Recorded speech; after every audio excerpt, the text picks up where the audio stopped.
So, Joel, you went out of town for a little while. Yeah. What? I just got back from fucking Miami, dude. Miami. Or as they say, Just fucking, Miami. yeah. Iami. Iami? The M is silent. Is it? Yeah, Iami. I don't. Yeah, I was just I there don't for speak the last, Cuban, like, so I wouldn't know. fucking 4 days. I was there from Wednesday to now for Drinking Bros. The network, Hard AF Seltzer that we like to drink a lot. Never heard of it. It's the official hard seltzer of the Miami Marlins. No So shit. they have a booth. Dude, they played it on the big screen. Like, wrapped around the whole stadium are those digital screens that, it's like a bar. Yeah. Hard AF Seltzer across the whole thing. Just selling ads. And they have booths. It's in every fridge there now. Like, if you go to a fridge, it's all your tall cans, all your bomber cans, and then at the top on every fridge in the stadium, it's Hard AF Seltzer. It's fucking awesome. That's fucking awesome. Yeah, so I was there just as a photographer. I had to photograph fucking everything. Dan did the first pitch for the game. I saw that video. Yeah. So it was a good time. Drugs, cocaine, partying, drinking, smoking, toking, all that good stuff. Well, speaking of cocaine, you know what the topic for today's episode is? Of course you do, Cocaine. because you fucking wrote it. We're talking about cocaine today, or specifically the Cocaine Godmother. But first off, welcome to the Iconoblast podcast. This is the show that takes a look behind the public facades of famous icons to show you why you can never take anything at face value. Yeah! My name is Cooper, and joining me is the cocaine kingpin, Yeah. Joel Bennett. Iconoblast. We put the past on blast. Hit 'em with the truth, with things you never knew. Nobody is safe, no thing to place. Got Joel and Coop with history in your face. Iconoblast. I don't think So- I don't think you're really the cocaine kingpin. Tons of other people that sell it way better than you do. Oh, I'm not supposed to talk about you selling it. I don't think I ever sold cocaine. I used to sell weed, though. Yeah, it's I was close a drug enough. dealer before. You know I used Theo. to drive around. You know Theo Vaughn, right? Yeah. They got the mullet? Yeah, he's one of my favorite jokes of his, or one of my favorite sayings that's floating around on the internet is my favorite strain of weed was cocaine. Yeah. Cocaine's pretty awesome. I don't do it a lot, but when I do. All right. Not to tell anyone this, but just being honest, I have done cocaine before. I don't always snort cocaine, but when I do, I snort It's China cocaine. White. Yeah. Yeah, that's one of those drugs where you got to be real careful with it. You got to take it in moderation. I mean, pretty much like with anything. I don't think that there's really any drugs out there that are. I mean, there are some drugs that are inherently dangerous, but I think that pretty much any drug can be taken in moderation, the same way that responsible people drink alcohol, the same way that responsible people drink coffee. Because coffee's still a fucking drug. As long as you do it in moderation, Coffee doesn't really kill people like cocaine does, though. Yeah, We get into that. We that's get a into good that point. a little bit. You can't really overdose on coffee. At least, I mean, I've tried overdosing on coffee tons of times, and it never works. That's how we lost our boy, Chris Farley. Chris, I don't. Cocaine. Oh, okay. I thought you were talking about coffee. I was going to say I'm pretty sure that was a speedball. Because the majority of people not the majority, the celebrities that have a tendency to die while doing cocaine generally are doing a speedball, which is a mixture of cocaine and heroin. You can't mix your uppers and gateway your drug. downers. Just do not mix uppers and downers. It's dangerous. It's always dangerous. That's all. Yeah, I got to work on that. I'm living like the casual version of that. You're doing heroin? Like, no, I said the casual version. Like I have uppers. What's the casual version of a speedball? I'll tell you right now. So Coffee and NyQuil? Yes, you nailed it. Well, I take like the Okay, Qualia that makes Mind sense. shit every day, and I have a couple cups of coffee if I'm feeling tired. But I'll keep having cups of coffee till the end, or if I get my hands on some Adderall, I'll take a little crumble of Adderall, and then at night when it's time for bed, I know I won't sleep unless I take some ZQuil. I got it right here. Do you Do you know how easy it is to get a prescription for Adderall? I've never got a prescription, and I've never gone to the doctor, so I can't. I mean, you can. You just have to do it. And it's incredibly easy to get a doctor to prescribe you Adderall. I don't want to do it because I know the consequences. Of getting a prescription? Yeah, because once you start it, it's really hard to stop it. I've been surviving without any prescriptions, any painkillers, or any drugs to survive, except for alcohol. Alcohol has become like a necessity in my life, and it kind of pisses me off. So I'm going to try to... Part of why this episode was interesting for me to talk about is because I'm thinking about switching from alcohol to cocaine. As opposed to just going and getting a prescription for Adderall to treat your untreated ADHD. Exactly. All right, fair enough. Well, today we're going to be talking about the Cocaine Godmother. Yeah. So once again, Joel's the one that wrote this episode. And I had heard of the so-called Cocaine Godmother before. Her name's Griselda Blanco. Crazy. I've only briefly scanned through this episode so far, and I didn't realize how hardcore she was. Like, she's scarier than El Chapo. She's scarier than like any other drug lord I can think of. Dude, I think she definitely has the most kills. Like not like overall. It's all unknown. She was so good at keeping secrets. No, like, I mean, she's been convicted of second-degree murder.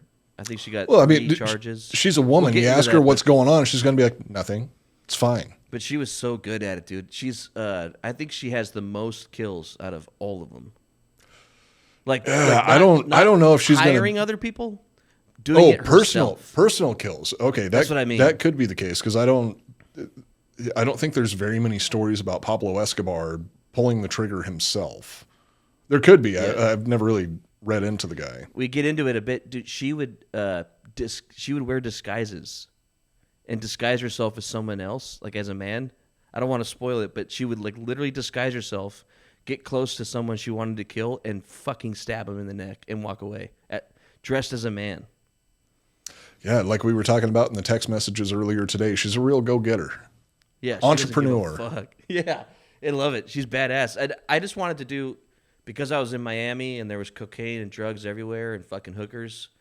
I just started searching something based out of Miami, and obviously, with the number one thing that comes up is going to be cocaine. The number 2 thing is going to be thoughts on yachts.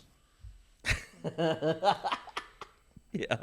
In the chaotic and colorful world of Miami's drug trade, there was one little lady that saw the opportunity of a lifetime and took full advantage of it. Murdered, kidnapped, killed, did a line of cocaine off of BBC, and got rich as fuck at the same goddamn time. Griselda Blanco, the infamous Cocaine Godmother. A.k.a. the Black Widow. Blanco rose from humble beginnings in Colombia to become a fearless and ruthless queenpin in the cocaine underworld, leaving a trail of blood and mayhem in her wake. But beneath the violence and the chaos, there was a woman of rare determination and cunning who refused to be tamed by society's expectations and forged her own path through a world of danger and excess. Yeah. This is my kind of lady. Yeah. I'm already starting to like her. She's a dangerous son of a bitch, dude. Oh, yeah. Already. Red flags left and right, and I love it. This is the story. This is the story of Griselda Blanco, a woman who defied the odds and wrote her own legend in the Bible of Miami's criminal drug history. So before we get into the details of our super hot Colombian drug lord, I don't know. I've seen. She was hot, dude. Maybe when she got old. Okay, I've only seen pictures of her when she was older. Yeah, she got. And don't get me wrong, I like the older women. No, you know that about me. She literally looks like a Mexican grandma as soon as she got old.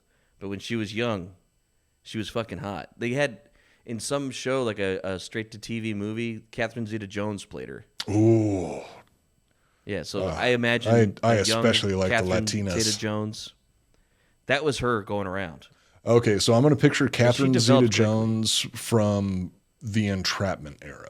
That's my favorite Catherine Zeta-Jones. But 18, 19. Ooh, 18 or 19 years old? We're going to find out that... I don't think I've ever seen Catherine Zeta-Jones at 18 or 19 years old. When this motherfucker gets out of jail the first time, she was in jail for like 10 or 15 years. When she got out of jail, she was like 28. Holy shit. Yeah, it's insane, dude. Before we get into the details of our super hot Colombian drug lord, let's talk about her quote-unquote moneymaker a bit first. Yeah. Oh, cocaine. Yes. God's sweet nectar. Cocaine is a powerful stimulant that is derived from the leaves of the coca plant, which is native to South America. It is a white crystalline powder that is usually snorted through the nose, but it can also be dissolved in water and injected into the bloodstream. You can also cook it with some baking soda and turn it into good old crack cocaine. The good stuff.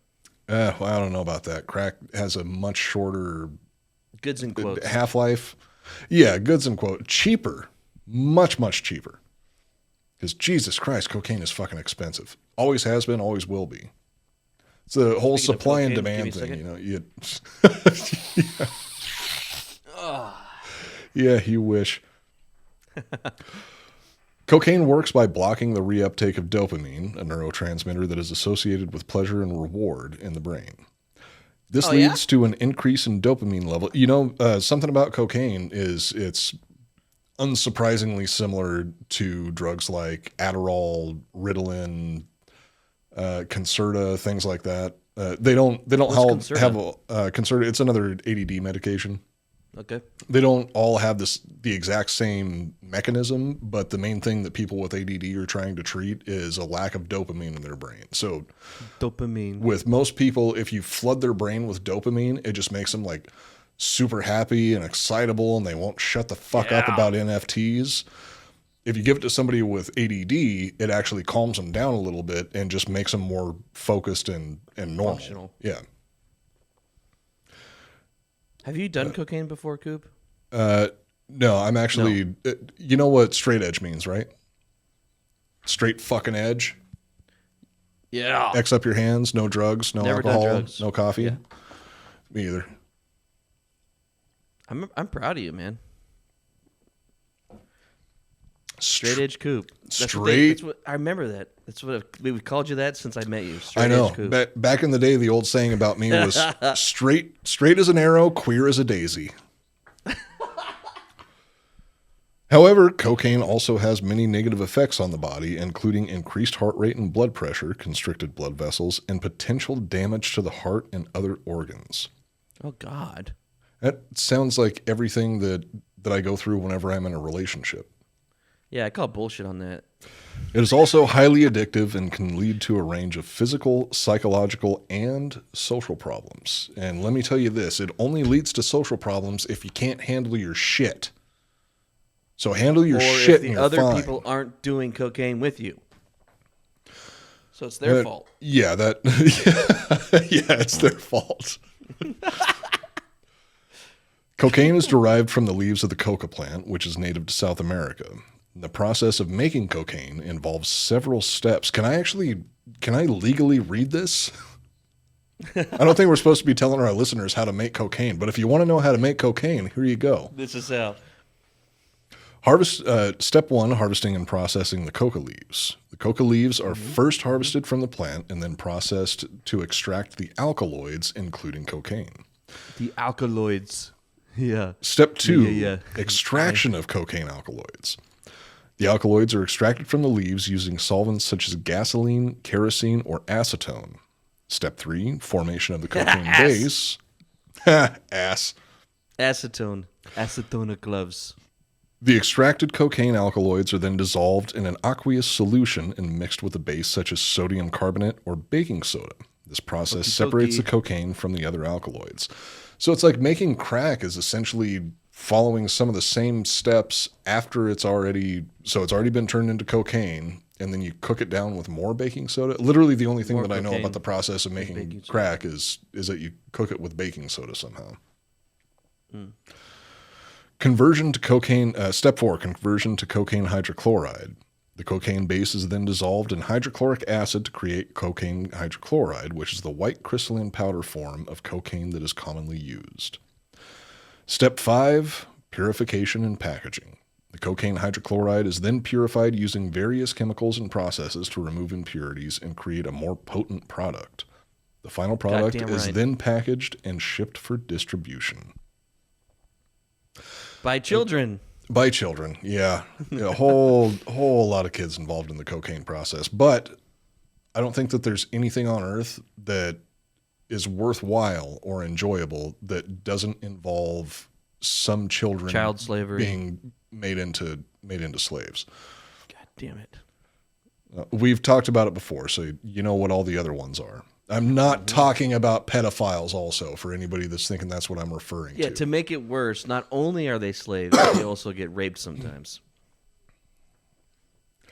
God, it's tough being a kid. Dude, I didn't really go through and proofread this or anything like that, so I'm kind of worried about the kind of shit that you're going to make me say, because this is all recorded, and that's going to be in the zeitgeist for a while. Because here's a line that that I don't know if I want to say on camera. Cocaine is fucking awesome, but it also kills a lot of people. First off, Whitney Houston, the American singer and actress, died in 2012 from drowning in a bathtub, with cocaine use listed as a contributing factor to her death. Again, I'm pretty sure that she was mixing that with other substances. I'm not justifying cocaine who use. she was with was on cocaine.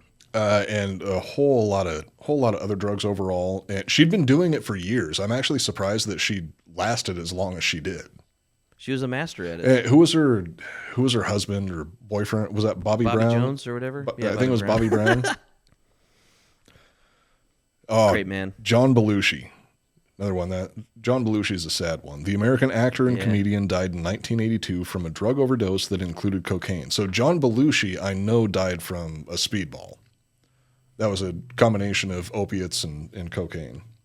Chris Farley, another one that died from a speedball. The American actor and comedian died in 1997 from a drug overdose that included cocaine. River Phoenix was a musician? Is that what it says? It says here the American actor and musician died in 1993 from a drug overdose that included cocaine. You know, the only thing that I'm getting from this is if you're going to do cocaine, don't mix it with anything else. Yeah. Like, just do the cocaine by itself in moderation. Actually, you know that's one of my rules. That's why I was saying if I'm going to them switch from alcohol to cocaine, I have a strict rule is I get to have one vice or one naughty thing. And it's been alcohol pretty much always. I don't smoke weed. I don't do any drugs. If I'm going to do cocaine, I have to quit drinking. That's the trade-off. Because I feel like you're fine long as you do one drug. You should probably get off the horse, too, because it's the combination of cocaine and heroin that's doing all these people in. I haven't tried heroin yet. I can't wait to, though. Oh, me either. I'll never touch it. When I get old, I'm going to do it, but not now. Not when I want to succeed. Like, if I was really looking to just have one hell of a time and then die at the end of it, I'd probably go with heroin. But up until the point where I'm actually going through the process of willingly ending my life, I'm not going to touch heroin. Yeah, makes sense. In 2014, a man in Australia high on cocaine broke into a zoo and tried to ride a crocodile. Yeah. He suffered serious injuries after the crocodile bit him in the leg. I think that has more to do with him being Australian and less to do with the cocaine itself. It's always involved, though. It's always a part of it. That's the interesting part. It seems like a lot of times cocaine is, those loosens your inhibitions. Those old school cartoons where there's the big buff bulldog that's being followed around by the tiny little yappy dog that's like, yeah, Spike, do it. That's what cocaine is. That's essentially. Cocaine. It's a little yappy dog that follows you around everywhere and convinces you to make exactly what it make mistakes. That's exactly what it fucking is. In 2016, a man in Florida. Okay, once again, a man in Florida Miami. The cocaine was involved, but I think the fact that he was from Florida is the most important part of that sentence. In 2016, a man in Florida was arrested after he called 911 to report that he had been robbed while trying to buy cocaine. What a fucking idiot. When the police arrived, they found the man had been driving without a license, drunk, and on cocaine. Genius. That's awesome. In 2005, a man in Texas was arrested for attempting to smuggle over $3 million worth of cocaine into the United States in a horse trailer. Hey, fun fact, $3 million of cocaine, it's probably like 3 grams, 4 grams, something like that. That shit's way too expensive. You need to be a rich person It's a rich person do drug cocaine. for the good stuff, yeah. The man had painted the cocaine to look like bags of horse feed in an attempt to evade detection. He was pulled over for erratic driving, a.k.a. don't get high off your own supply. That's something that... He was so fucked up off literally his own drugs that he made it through the border. He made it past. He got pulled over for reckless driving. He was swerving around the road. He made it. See, what he needs... People like that, what they need to do is they need to do what long-haul truck drivers do. And what long-haul truck drivers do is either meth or crank. You can't do cocaine because cocaine's a party drug. Meth and crank, those are working-class drugs. Okay. I've never done either. In 2009, a woman in Florida was arrested... in Florida, again. Miami. Iami, I think. Iami. Thank you. In 2009, a woman in Florida was arrested after she attempted to steal a live lobster from Red Lobster and then tried to exchange it for cocaine. That's some baller shit, dude. I'll tell you what, that's another woman I'd date right there. Oh, yeah. You know that's a good time. So in the end, similar to our episode about alcohol, we find the good and the bad. So let's start with the good side of cocaine.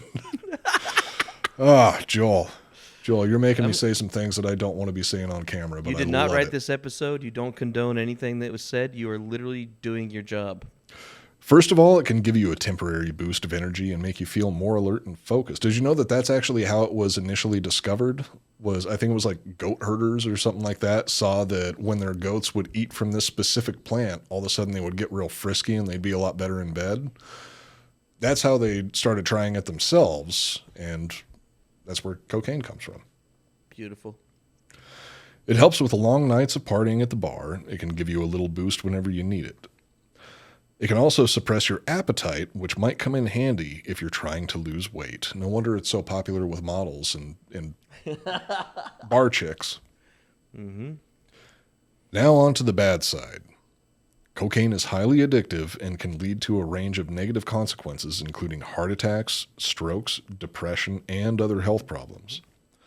It can also cause erratic and risky behaviors, such as spending all of your money on drugs, getting into fights, or trying to ride a crocodile at the zoo.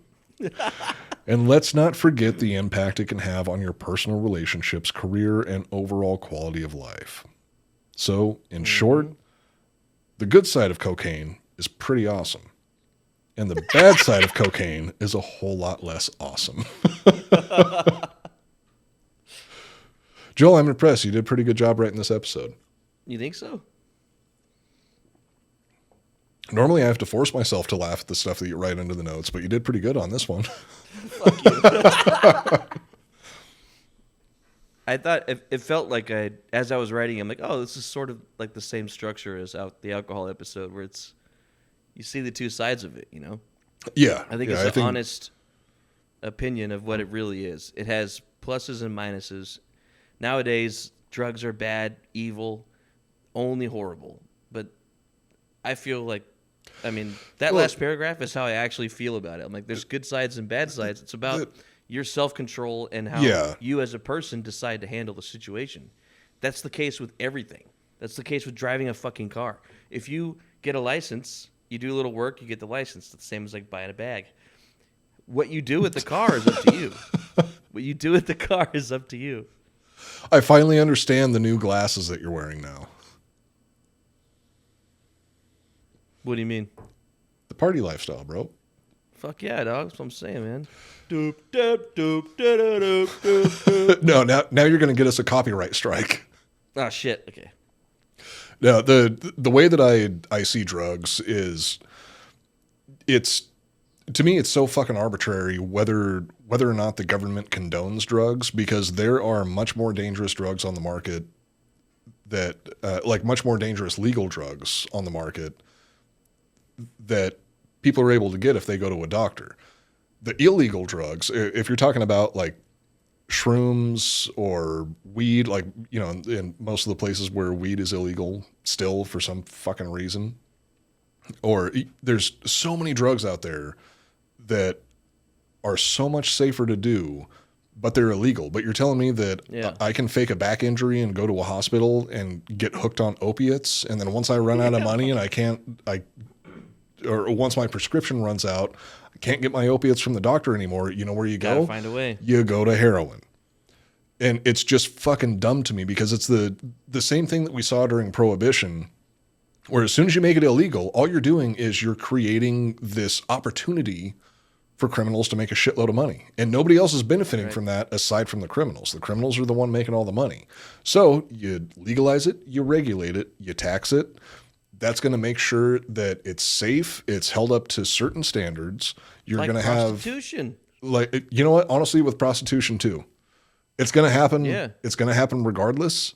All you're doing is you're putting money into the pocket of criminals, when what you could be doing is you could be taxing that and then use it to fill all the fucking potholes in the goddamn road outside the fucking studio. But no, you can't buy weed. Can't buy hard liquor on Sundays. Fucking bullshit. Can't buy a pussy. Sucks. Unless you go to Amsterdam. Oh, I've never needed to, so I don't complain about that as much. But if I did need to, I would be very upset about that too. And it's like in regards of, so in terms of the customer and the supplier, with all of the things that we've been talking about, it's safer for both of them if it's legal. Like you were just talking about prostitution. You know how you make prostitution a lot safer? You legalize it, you regulate it, you tax it. Regulate it, yeah. And there you go. That's not as fun, though. That's like I don't think that sex being illegal makes it more fun. That just generally makes it with children. You know that. No. When it's naughty, it's more fun. Oh, Drugs are fucking awesome because they're illegal. You can still make it naughty. You can definitely still make it naughty. True, but you know what I'm saying. Like, the positive side to shit being illegal is that it's naughty, and that makes it more fun when you get your hands on it. That's always just made it more stressful, in my opinion. It's like I don't. Yeah, true. I don't want to have to. A little bit of both. I don't want to have to risk literally everything in my life to do something responsibly. It's just responsibly. Dumb. We'll put responsibly in quotes, Coop. I'm not even putting it in quotes. How many times have I been arrested? Compare that to how many times nobody's goddamn business. How many times I deserve to be arrested, and those numbers are vastly different. The majority of cocaine is made on the backs of slave children. Ah, damn it. That's a pretty big bummer. Yeah, to put it lightly, that's a bit of a bummer. Yeah, it sucks. So just like your chocolate in your smartphone, when you eat it, text, or do cocaine, remember you are a piece of shit cunt that knows 100% proven fact that a slave child helped make it happen. But don't worry, you're still a really good person because you complain about it on the internet. Yeah. Speaking of slave children, truth bombs. That's a really good transition right there. And speaking of slave children, the Cocaine Godmother started her career at 11 years old. Oh, I didn't finish the sentence. I thought that it was going to have something to do with slave. Was she a slave at the time? Well, a slave to her environment in a way, but she was making money. Okay, yeah, I get what you're saying. Getting paid from older men in exchange for... Oh, okay, yeah, there we go. There's the follow-up. The Cocaine Godmother started her career at 11 years old, getting paid from older men in exchange for sexual favors. She quickly became very skilled in the art of... Joel, I can't say this first You got one. this. You can do it. It's fine. Joel's words, not mine. She Start from the quickly beginning? became... That's where I'm starting. She quickly became very skilled in the art of the blowjob and pickpocketing. God damn it. It's true though. It's true. not- It's sad. She was a yeah. I feel like there's a more tactful way to write that sentence, though. she was sucking cock when she was a kid, man. It's just the facts. It sucks. Blanco, a.k.a. the Black Widow, a.k.a. the Cocaine Godmother, was known for her willingness to perform extreme violence. Apparently, she got her first kill before her first period. She drew first blood before she had her first blood. Yep. According to a First confession... blood would have been better, right? Oh, dude, that's got to be... we got to call it like the... She drew first blood before she drew her first blood. That's fucked. The Cocaine Godmother, colon, first blood. Yeah. According to a confession from her first husband, oh, that poor bastard. No, Oh, dude, the husband's got it bad. that's We get that's into that not later. sloppy seconds. That's like sloppy 600s. According to a confession from her first husband, Blanco attempted a kidnapping when she was just 11 years old. Jesus Christ. Also, note that it's a confession. Or like a taxi cab confession. Yeah. She had pickpocketed a gun from a customer. Tired of sucking dick for money, she decided to get into the kidnapping game. Yeah, well, actually, realistically, that is a pretty big step up. Yeah. In terms of what's more enjoyable for you. Right. When her At plan 11 wasn't years going old. well, she decided the best move was to shoot the hostage in the head and ran. This was the first of many, possibly hundreds, of murders Blanco would commit.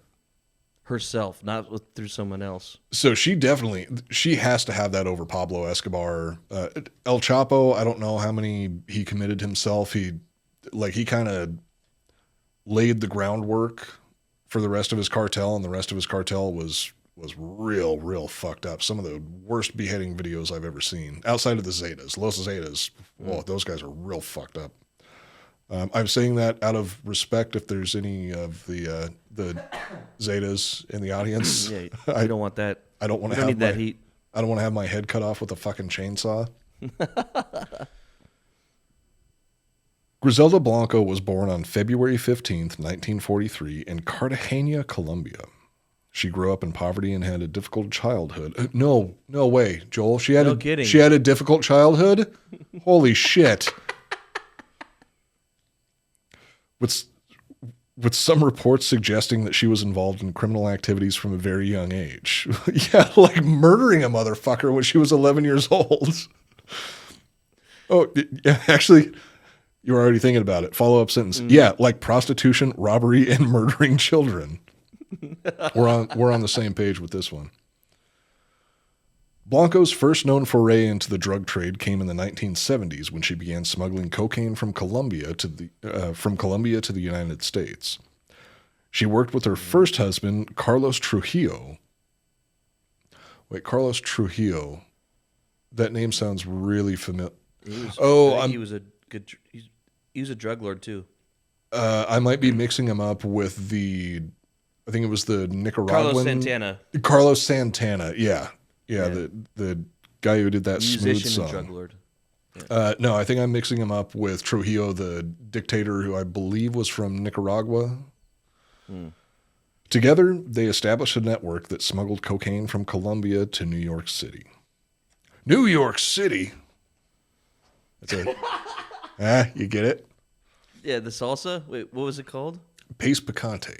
Pace picante sauce. Oh, I love those videos or those commercials. Me too. I miss them. I don't They think were that so good. I don't think I've seen a commercial for Pace Picante sauce since I was like around the I haven't age seen it. when Blanco killed her first person.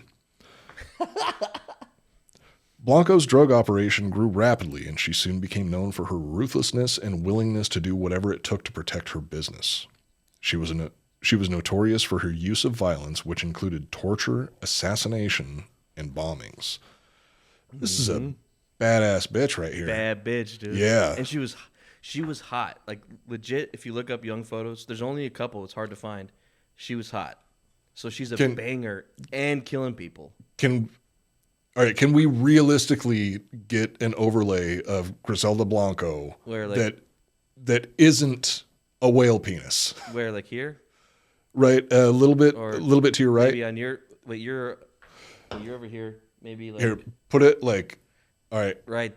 Griselda Blanco right here, whale penis right here. It's just gonna be two whale penises. It's gonna be two whale cocks. I know it is. Blanco's notoriety grew, and she quickly became one of the most powerful drug lords in Colombia.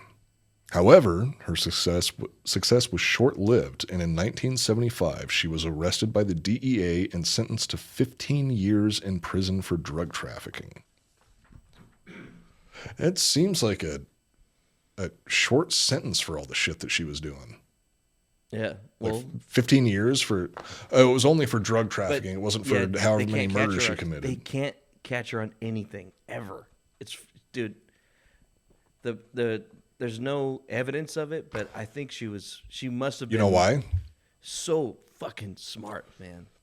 The reason why is because the key to getting away with murder is all about cleaning up the crime scene. And you know who is great at cleaning?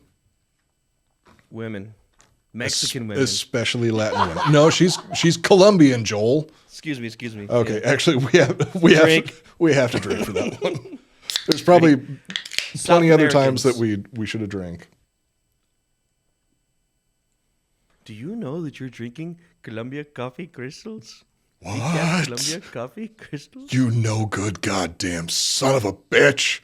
Whoa, that's like seven steps from Kevin Bacon, but that's Chris Farley's connection to Blanco, dude.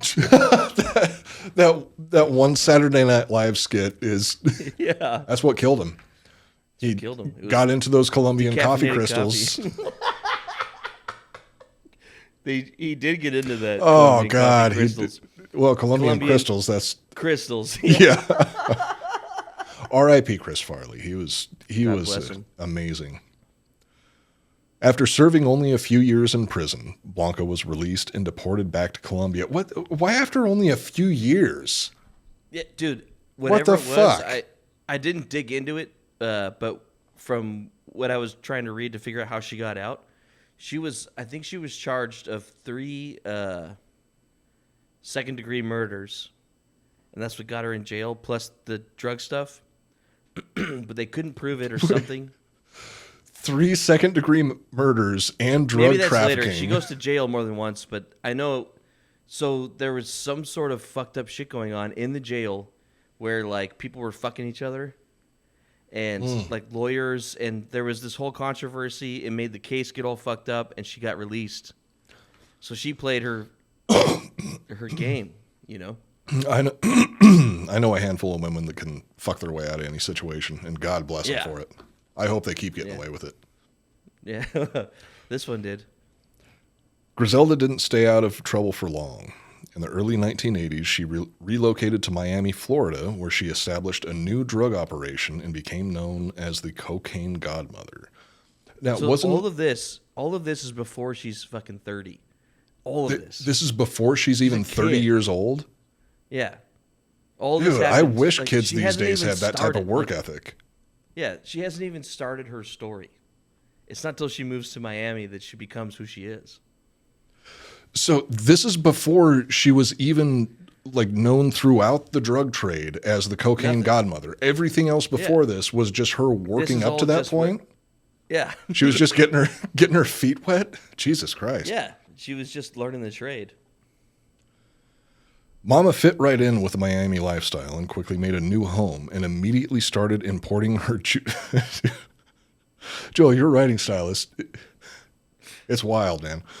Immediately started importing her juicy, yummy, cocaine from her hometown in Colombia. You're supposed to say it fast. Juicy, yummy cocaine. Is that a reference to something? No. Oh, okay. It's just what I imagined. Okay. All right. Let me. Can I take that line one more time? Yeah, sure. Take it back to one. All right. Yeah, back to one, please. Quiet on the set. Mama fit. Action.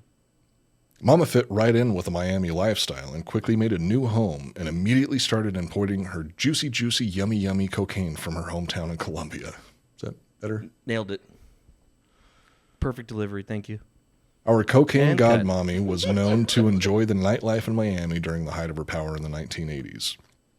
Go figure. 1980, like if you're going to be a cokehead, 1980s Miami is the absolute best place to do it.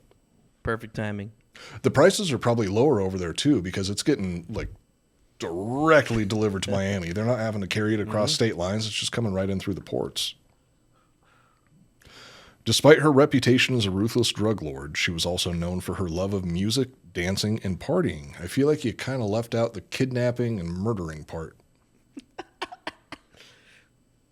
Blanco was often seen at popular nightclubs and restaurants in Miami, where she would indulge in expensive meals, champagne, and other luxuries, aka cocaine.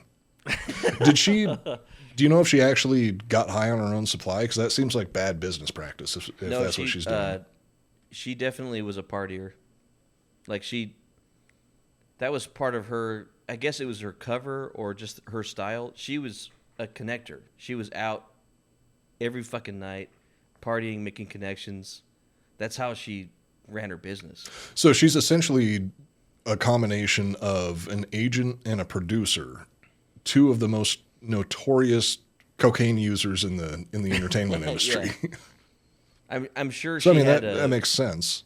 That's probably why she was so good at her job. She never got busted for abuse, like drug abuse or alcohol or anything like that, ever. So if she did do it, I think she was, but she was very responsible and strict with her usage. But dude, we'll get. I mean, she had to have been if she's running a business that large, like at that large of a scale. Huge. She has some major self-discipline. She literally has access to as much cocaine as she wants, and she's being responsible with it. And she was hot, and she was throwing that pussy around. It's a fucked up way to say it, but like literally, she was like we get into it in a little bit. She has a group of assassins. We'll get into it, and she would fuck them for kills. No way. Yeah. She was trading sex for assassinations.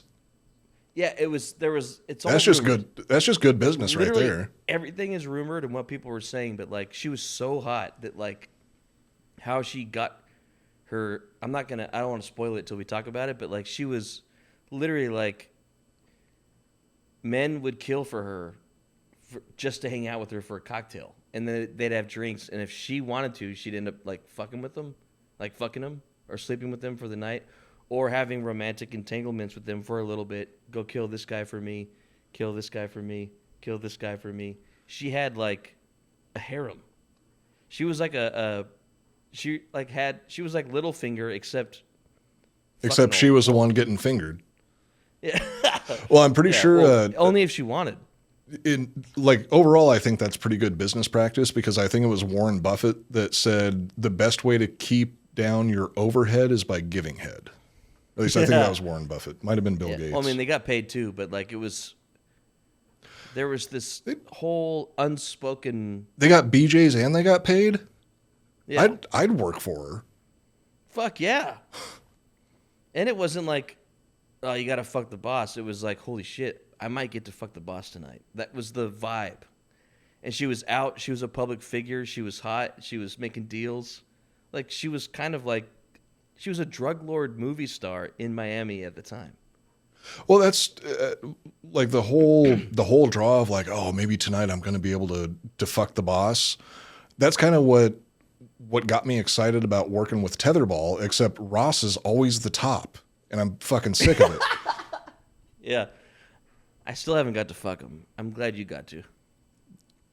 Well, wasn't me doing the fucking. Griselda was known to frequent some of the city's most exclusive and glamorous establishments, such as The Forge, a legendary restaurant that was a favorite of Miami's elite. The Forge, Yeah, is that like we a could- popular place? I've never heard of it. It was in the 80s, apparently. Like, I didn't deep dive into it, but we haven't done a place in a while, and that's on the list. Like, it might be so much insane shit happened at that bar in the 80s. Really? Yeah, we should definitely look into that and see if we can put an episode together. Yeah. Despite her criminal activities, Blanco was said to be a charismatic and engaging presence, and she was known to be generous with her wealth. She would often buy drinks for strangers in bars and clubs, and she was said to enjoy chatting with people from all walks of life. That dude, she is a great Baller, dude. great business person, businesswoman. Just selling, dude. However, She would, some people she would meet had no idea who she was, and she would just like hook up with them that night, she's show them like a crazy adventure, and then send them home. They would leave and never know who she was. Can you imagine how her life would have can you imagine who she would have been if she would have chosen a different career? Like if she would have been a movie producer? Holy shit. Yeah, I mean, I think she lived the exact life she wanted. She had everything she wanted. I think she did exactly the best she could do. A movie producer there would be rules. She made all the rules. She did whatever the fuck she wanted. Oh, yeah, that's a She good got her head point. blown off later. We'll get to that though. Well, don't spoil the ending. I don't know what happened to her. However, Blanco's nightlife activities were often overshadowed by the violence and bloodshed that was taking place in the Miami drug trade at the time. Go figure. While she enjoyed the trappings of her wealth and power, she was also responsible for ordering numerous killings and was deeply involved in the drug trafficking industry that was wreaking havoc on Miami's streets. Miami's streets. Yami, yeah. Rumor has it that she basically owns the patent on motorcycle assassinations. No fucking way. Yeah. This is my favorite part. Damn. She invented that shit. Oh, I think I wrote that. Verbatim. She fucking invented that shit in the 70s and mastered it in Miami. Those are real popular in the favelas down in Brazil. Yeah. Well, I mean, throughout most of Latin America, the motorcycle assassinations seem to be pretty popular. Yeah. Although it could never be proven, the word on the cocaine-riddled streets of Miami was that Mama Cocaine had a group of assassins that used motorcycles for the quick kill. So I can tell here that we're going into a story that you wrote. You put it in italics. Is there anything that we need to preface this with before we dive into it? Because it kind of just goes straight into it without an intro. Oh. A song's going to kick in right now. The night was hot and humid, the air thick with the scent of diesel and sweat. The motorcycle assassin, known only by his nickname El Diablo, revved his engine as he waited for the signal from the boss, Griselda Blanco. El Diablo was a killer, a man without remorse or pity. He lived for the thrill of the chase, the rush of adrenaline that came with every hit. And tonight, he was on a mission to take out one of Blanco's rivals, a man who had dared cross her. The target was a drug dealer known only as La Serpiente, a sleek and elusive snake who had managed to elude Blanco's grasp for far too long. But tonight, he would pay for his sins. As El Diablo rolled down the streets of Miami, his black leathers flapping in the sexy Miami night air, he felt alive in a way that few men ever do. He was a creature of the night, a predator stalking his prey. And if he succeeded tonight, he might get to have a night alone with the queen herself. When he finally caught sight of La Serpiente's car, he knew the moment had arrived. He gunned his engine and pulled up alongside the vehicle, his Uzi at the ready. The snake was caught off guard, his eyes widening in surprise as he saw the menacing figure on the motorcycle beside him. But it was too late. El Diablo opened fire, his bullets tearing through the car and shredding the snake's body. As he rode away, the motorcycle assassin felt a surge of triumph and satisfaction. He had done his job, carried out the orders of his boss, and in that moment, he knew that he was untouchable, a force to be reckoned with in the dark and dangerous world of Iami's drug trade. And Griselda Blanco watched from afar, her eyes gleaming with pride and satisfaction. For in El Diablo, she had found a weapon, unlike any other. A man who was willing to do whatever it took to keep her on top. She was on top. They fucked. A reward for his successful mission. They eventually married and had 3 kids. Yep. Later, she had her husband assassinated. Jesus Christ. This is true. What the fuck? Later, she had her husband assassinated for fleeing Iami. He headed back to Colombia with their son. He wanted out of the drug game and wanted to raise their son right. But the Cocaine Godmother had other plans. That's a true story? Yeah. Her third husband took their son and fled because he wanted out.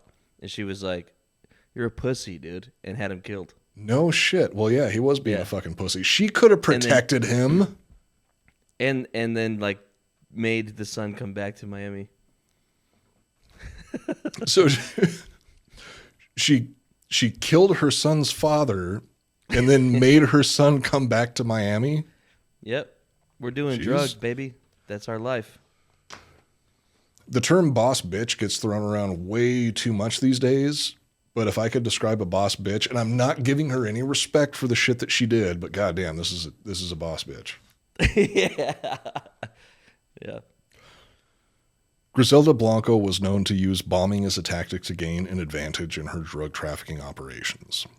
She was not afraid to use extreme violence to eliminate her rivals and establish dominance in the drug trade, and bombings were just one of the many weapons in her arsenal. It seems like her most effective tool in her toolbox was her box. Yeah. When she was young, but she's getting old now. Oh, it was past the expiration date, so now she just has to start blowing shit up. Now she's just blowing shit up, which is fucking gangster. Like, it wasn't like... It's gangster as fuck. She didn't start thinking... She didn't go into that phase where women try to stay young. The second she knew it was over, she switched to fucking C4. That is fucking badass. Once again, I'm not condoning anything that she did, but if you're gonna do bad shit, this is definitely the way to do it. This is how to do it,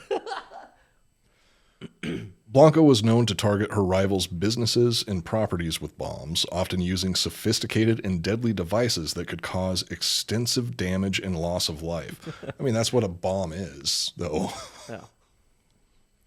She was also believed to have been involved in the bombing of a plane in 1983, which killed several people and was one of the deadliest acts of air terrorism in history at the time. She really is never accused. Really is a go-getter. She's a trendsetter too. Yeah. It's like I don't remember it exactly, but like a plane blew up on the runway, and like none of this is proven, but there were multiple people on that plane that she wasn't friends with, and somehow they all blew up. Somehow that one particular flight just happened to get and there's blown up. Like, from what I could tell, I didn't deep dive, but from what I could tell, there is no way to connect her to it. But the word on the street was, obviously, it was the Cocaine Godmother that blew that plane up. Well, it's sort of like the fact that the CIA assassinated JFK. Everybody knows that that's how it went down, but you just don't have the evidence to back it up. Right.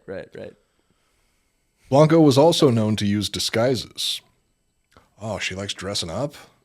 I like it when they dress up. Her favorite disguise being to disguise herself as a man to avoid detection and commit the murder of her enemies personally. So gangster, dude. Right? I'm trying so hard not to like this lady. I'm sure that if she brutally murdered a member of my family, I wouldn't like her. But right now, I'm just like, damn, she's absolutely awful. That's true. But you can't help but be like, God damn it. She's definitely wearing her ovaries on the outside. Yeah. The kills were carried out either with a pistol or her preferred weapon of choice, knives. She is terrifying. Blanco would dress in men's clothing, wear a wig, and even use makeup to change her appearance and pass herself off as a man. I'm sure that it helped that she actually had balls. Yeah. Yeah. She didn't even need to stuff her pants or anything like that. She would then carry out elimination missions on her enemies, often with the help of her enforcers and assassins. She was a ruthless and calculating criminal who was not afraid to take extreme measures to maintain her power and eliminate anyone who posed a threat to her. Coop. So she would have her team, right? She's got her motorcycle team. She's got actual hitmen, murderers, and she would do, like, this is real. She would do these missions, quote unquote, but she would have them watch her kill people. That was the point. Dude, that is the most motherly thing that I've ever heard of. Like, oh, this is how you do it. Come with me, sweethearts. Kids. I'll show you how it's done. It's okay. You don't have to do it yourself. Just watch me and see how I do it. And then next time I'm going to have you do it. Yeah. I don't know. I thought that was so cool. Like, I mean, they were there to protect her. If it goes wrong, they're going to step in. But it was also to show them, like, I ain't no bitch. I don't need someone to kill for me. She was leading from the front, and I can't say that about a whole lot of other drug lords.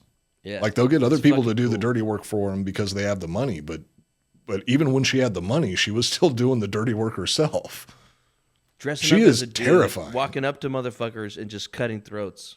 God damn. It's crazy, dude.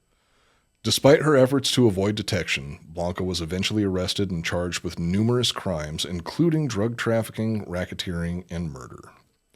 She spent several years in prison before being deported to Colombia, where she was eventually assassinated in 2012. 2012? Mm-hmm. She made it to 2012. Guess how old she was? You know it. It's the best number in the world. 69. She was 69. She died at 69 years old. She was 69 years old. This is one of my favorite historical figures that we've talked about. No one talks about her. I think it was just because they're scared that she's going to come back from the dead and fucking cut their throat. Yeah, true. Which, by the way, Griselda, if you're listening from beyond the grave, all due respect, just leave me out of it.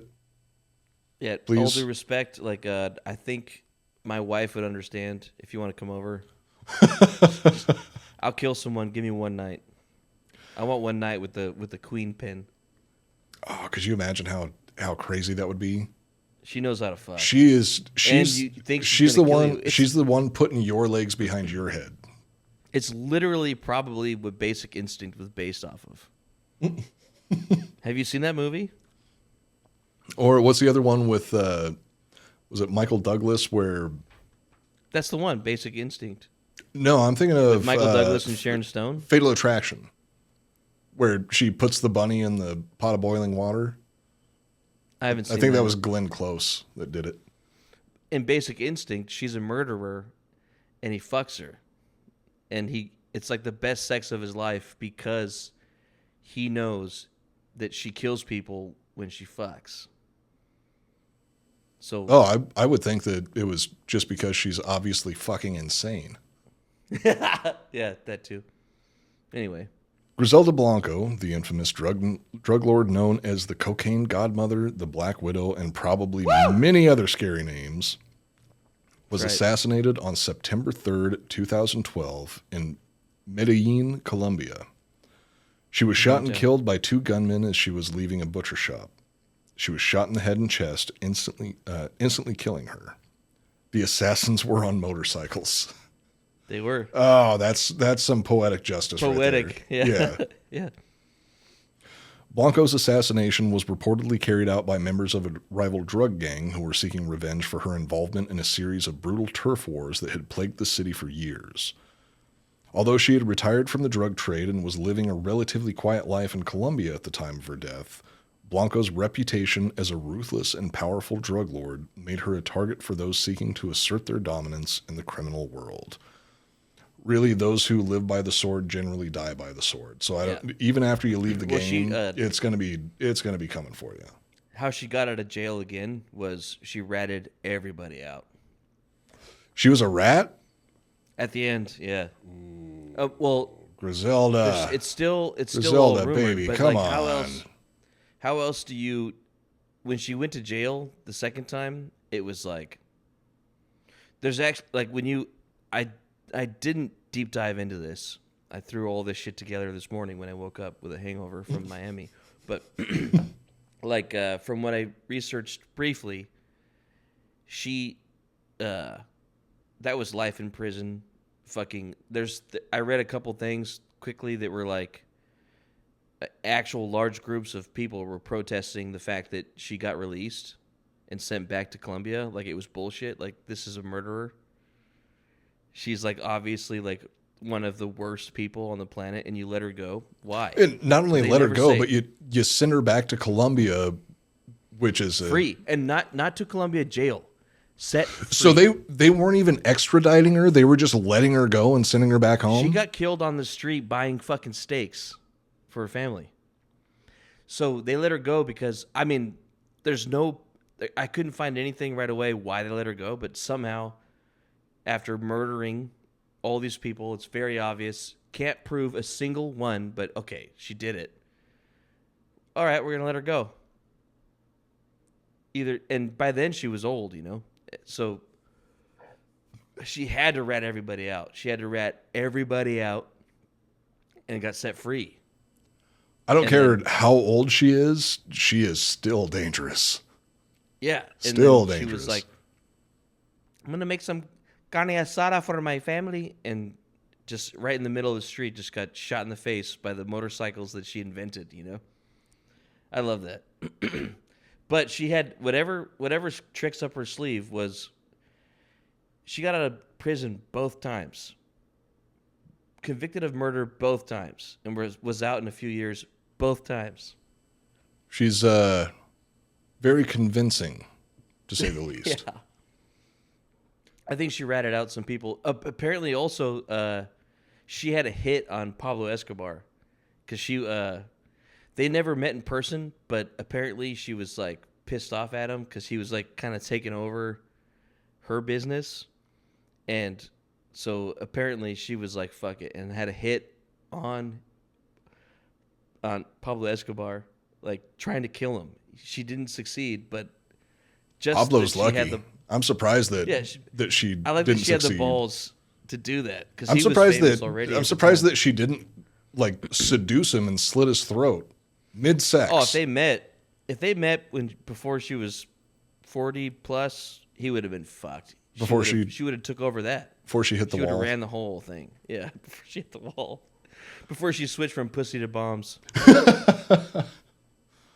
Blanco's assassination marked the end of a long and controversial career in the drug trade, which had seen her rise to become one of the most powerful and feared drug lords of her time. Her legacy continues to be a subject of fascination and debate, with some people viewing her as a criminal mastermind and others as a brutal and ruthless figure who was responsible for countless deaths and untold suffering. Got a lot of guys off, though. So, I mean, she... Yeah. The Godmother giveth and the Godmother taketh away. Yeah. I think, like, just from what I read about it all and looking into it a little bit is... I bet you it's way more than you could imagine. I think that the fact that she killed someone when she was 11, death and violence was not affecting her the same way as a normal person. So it was not a big deal for her. Not at all. You can't get to a position like that. Like at the very least, she's a sociopath. I would say that she's a full-blown psychopath. The only thing that makes me lean a little bit more towards sociopath is psychopaths have to move around a lot because they just destroy everything around them. She was a ruthless businesswoman. Yeah. I think she had, the one thing I'll give her, I think she's a cocksucker, obviously, but. Oh yeah. Well, also. Obviously, we covered that at the beginning of the episode. I meant that metaphorically, but she's a metaphorical cocksucker. I cocksucker both literally and figuratively. Yes. But I think she had honor. I think that the one thing that helped her succeed through all of it was there was not one thing about her lying or tricking or deceiving anybody ever. I think it was loyalty and honor and just like, you fuck up, I kill you. If you kill that guy, I'll fuck you. And it was just she had a law, and that was the way it was. In my opinion, that's the way you run a good business. If you do what I say, I'll fuck you. If you break the rules, I'll kill you. Dude, she was so fucking rich too. Like when she was in Miami, like she was dropping thousands and thousands and thousands of dollars at the bar, buying everyone drinks, partying, and she was hot and she was terrifying. That is a piece of tail that every man's afraid of. Like that is the most terrifying night of your life, but you want to do it so bad because it's Catherine Zeta-Jones. I'm sold. Yeah, it's awesome. Regardless of the age, I'm sold. Even once she switched over to bombs, I'm still going for it. Oh, dude, if you look at her when she got out of jail the last time, she literally looks like my grandma. I don't think I've ever seen your grandma before. Oh, well, she's just like a gross-looking old Mexican woman that's trying to sell you fucking Pop-Tarts. Have some respect for your grandma, and yeah, we'll drink for that one. I'm not drinking because of what I said. I'm drinking because I said Pop-Tarts, because she'd probably be selling quesadillas. But no, like in the end, when she got out of jail, there's a photo of her, and she looks tiny. She looks a little chubby, like compared to when she was young and hot. But I think just jail time sucks. She was in jail for a long time, but not as long as she deserved.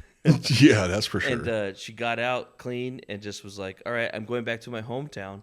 Why I think that she was honorable, why I feel like even though she was a fucking murderer and a savage, she moved back to her hometown where she grew up and was living there for a couple of years before they killed her, which means she was able to go home back with her family, back with all that same people that saw her when she was a kid. And they still respected her, you know? Mm-hmm. So I feel like, I guess what I'm trying to say is she's a fucking asshole. but she had honor. But she had there was like a... She had a code. She had a code that she was living by. Yeah, and because she grew up in the darkness, that was her life, and she knew how to do it. And there's some respect you have to give to that, even though she's like probably one of the most underrated savages from South America. All right. Well, with that, let's go ahead and close out this episode. You can follow us on Instagram at Iconoblast Podcast. You can follow me at Coop Nukem. You can follow Joel at Joel R. Benner. I'm sure that there's a lot of you already hanging out in the Monday night premieres on YouTube, but if not, go to the Iconoblast Podcast YouTube channel. Hang out with us. It's every Monday night, 9 p.m. Central Standard Time. Joel and I jump in the chat, talk to everybody, answer questions, tell dick and fart jokes. It's a good time overall. There's a lot of good people in there. Yeah. It's my favorite part of the night. Coop, you need to start showing up a little bit more, though. I'm going to be honest with you. Once I get everything else in order, I'm going to be there every night. You've been saying that for a long time, though. I know. Do you know how long it takes to start a business and buy a house? It's complicated. You just show up, Doug. All you got to do is just show up. I'm doing my best. I can't always be there for the full hour right now, but for future episodes, Ruben's so pissed. Ruben's pissed. Ruben's always pissed off because it takes a lot of effort to carry around a cock that size. He's always tired. That's true. I actually just imagined Ruben giving you a stone cold stunner and then completely forgiving you afterwards, and then you guys make love. Oh, I thought the stone cold stunner was going to be part of the making love. It usually is for me. It is. Yeah. Also, go to shop.drinkingbros.com and buy some of our merch. That's another way to keep the show going. Make sure that Joel and I are making enough money to keep doing this wacky ass show every week. Dumbass show. Aside from that, anything you want to plug, Joel?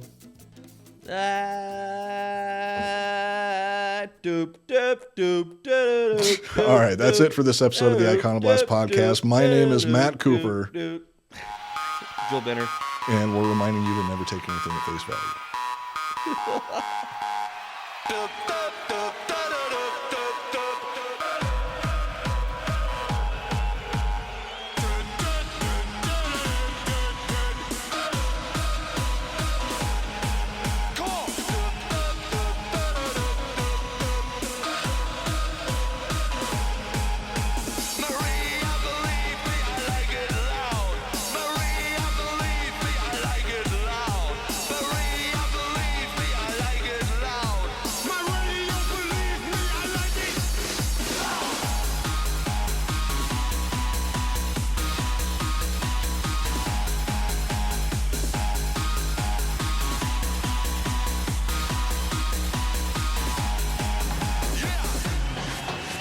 Special guest mixologists. Our ritz fits, slaughter hits with the lyrics, with the robotic, narcotic in the pocket, the fire rocket, blood socket, I grab with, yeah. Elastic to plastic, my platinum hit, you gotta get up with it, be on the mic, be sophisticated, DJs articulated, be on the mic, yeah. Here we go.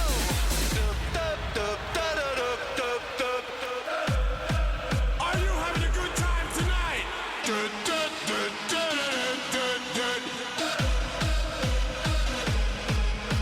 Marie, I believe me, I like it loud. Marie, I believe me, I like it loud. Marie, I believe me, I like it loud. My radio believe me, I like it.